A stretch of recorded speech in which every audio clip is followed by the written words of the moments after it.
Hello everyone, I am Giselle Ipanes and I am with Pineda and we're going to discuss about the emergence of Bangsamoro Secessionism. I have here a little history about Bangsamoro. So Bangsamoro derived from the Old Malay word bangsa, means race or a nation, and Moro, the collective term of the various predominantly Muslim ethnic groups in the Philippines, from the Spanish for Moors. So ang Moro is the Spanish term of Moor, meaning Muslim. Our objectives. So first, what events triggered Bangsamoro secessionism? Second, what reactions and consequences did Bangsamoro secessionism generate? And third, how should we view Bangsamoro secessionism in terms of cause and effect? And last, how should we respond to the Bangsamoro aspiration for the right to self-determination? So before we're going to proceed our objectives, we have here two selections which is also related to this topic. So first selection talks about uh, the right to self-determination. What is right to self-determination? So the right to self-determination for all peoples was first enshrined in the Charter of the United Nations. It has, however, been the subject of extensive debate and controversy. Both the content of the right as well as who can assert it continue to evolve in international law. So, according to the International Covenant on Civil and Political Rights, or the ICCPR, all peoples have the right of self-determinations. So by virtue of that right, they freely determine their political status and freely pursue their economic, social, and cultural development. So ang right to self-determination din pala is nasa pang-ekonomiya. Means which gives the people to um, freely dispose their natural wealth without any obligations, because ang right to self-determination is it implies that the people have the right to control their own destiny and also to be treated as well. The phrase all people instead of everyone attached to the right to self-determination indicates that the right to self-determination is a collective right. That is only a people, not an individual, can exercise the right. So it is not just me, but also all the people can exercise the right. That is the right to self-determination. And initially conceived, the right to self-determinations belong to the populations or people or fixed territorial entity, especially peoples oppressed by a colonial power. Initially conceived, so nung una daw, ang right to self-determination is belong siya sa populations or people or a fixed territory, and also lalo na yung mga tao na inaabuso by a colonial power.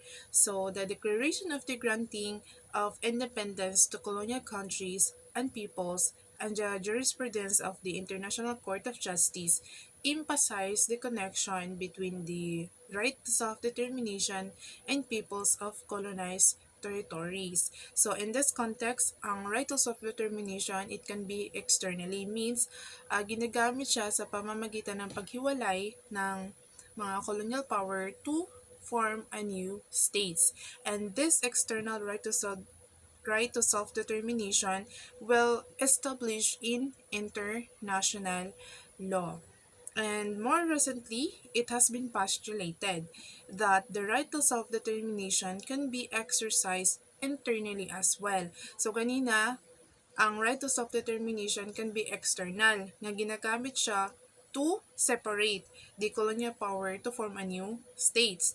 While more recently, na-postulated siya. And it can also internally as well. So the internal self-determinations allows the people broader control over their political, their economic, social, and cultural development while stopping short of secession.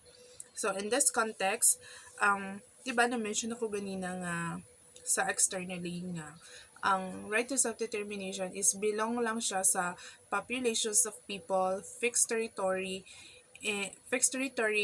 entity, while diri sa internal mas na-evolve siya with the development of the idea of external self-determination. So it encompasses indigenous groups and potentially some minorities. And these indigenous communities, peoples, and nations are those which having a historical continuity with pre-invention and pre-colonial societies that develop on their territories consider themselves distinct from other sectors of the societies now prevailing in those territories or parts of them. Next, the selection 2 about the expert of Presidential Degree 1081 series number of 1972. So there is also the equally serious disorder in Mindanao and Sulu resulting from the unsettled conflict between the Christian and Muslim and also between our government troops and certain lawless organizations such as the Mindanao Independence Movement. So, in this lawless organizations about the Mindanao Independence Movement, it attempts to establish by violence and force, resulting armed clashes, killing, massacre arsons, mga rapes, pillage, destruction of whole village and towns, and inevitable cessation of agriculture and industrial operations, and also resulted in the killing of over 1,000 civilians and about 2,000 armed Muslims and Christians. So wala pa na-mention diri ang katong mga more than 500,000 of injured, displaced and homeless persons as well as the great number of casualties among our government troops and paralyzation of the economy of Mindanao and Sulu. So tungod kay na hadlok naman, na alerto naman ang mga tao, that's why finally ang public order and safety and the security of this nation nagdemand sila immediate, swift, decisive, and effective action be taken to protect and also to ensure peace and order and security of the country and its population and to maintain the authority of the government. That's why ang President of the Philippines nag-open siya og action and mao ni nga three courses. First is nag-call out siya sa mga armed forces to suppress the present lawless violence and also suspend the privilege of the right of habeas corpus to make the arrest and apprehension of these lawless elements easier and effective. And last, place the Philippines or any part thereof under martial law. So, mao ni nga time nga nag-declare og martial law on September 23, 1972. What events triggered Bangsamoro secessionism? So, unsay mga reasons why Bangsamoros wants a separation? So, on 1658, first event that North Borneo was awarded to the Sultan of Sulu by the Sultan of Borneo when the former helped the latter in expelling his enemies during a rebellion. So, ang North Borneo na-award siya sa Sultan of Sulu tungod sa pagtabang niya nga ma-expel ang enemies ni Sultan of Borneo during a rebellion. And next events on 1878, however, the Dutch Baron von Overbeck, on behalf of Alfredo Dent, an English merchant, asked the Sultan of Sulu to lease the said territory to him for yearly payment of 5,000 ringgit. So, kani si Overbeck, nihangyo siya sa Sultan of Sulu nga pwede ba daw niya nga paupahan ang North Borneo with yearly payment of 5,000 ringgit. So, nahimo gyud niya nga gipiton ang Sultan of Sulu para mo payag lang nga paupahan niya ang North Borneo. North Borneo was turned over to the Malaysian Federation after the British Company was dissolved. So, after daw mabuwag ang British Company, Ang North Borneo daw is na turnover siya sa Malaysian. 'Di ba? Ang kanisi Overbeck is nangupahan raman siya sa North Borneo. Then why ang North Borneo na turnover siya sa Malaysian Federation? That's why on 1962 si President Gustavo Macapagal raised a diplomatic protest that North Borneo should be part in the Philippines. So dapat ang North Borneo mabalik siya sa Philippines kay tag-iya man na siya sa Sultan of Sulu. Dapat gi-turn over nila in the Philippines. On 1963, North Borneo was turned over to Malaysia after the United Nations mission said that sizable majority of North Borneo's population favored joining with the Malaysian Federation. So, di ba, nag-raise of diplomatic protest sa President Gustavo Macapagal, but wala na success ang iyahang diplomatic protest kay siguro big time ni siya nga taga North Borneo nga mas nipabordo siya nga ang North Borneo is ma-turn over siya dito sa Malaysia and not the Philippines. That's why wala gyud na success ang diplomatic protest kay ni favored man ang kaning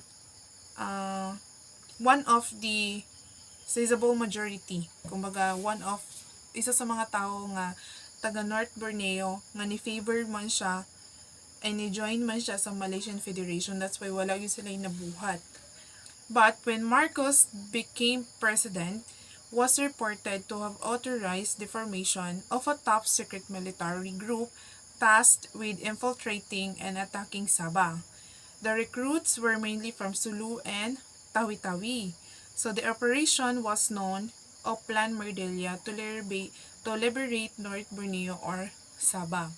So, katong na president na, when Marcos became president, naghimo siya og top secret military group and kaning nga operation gitawag siya og Oplan Merdelia to liberate North Borneo.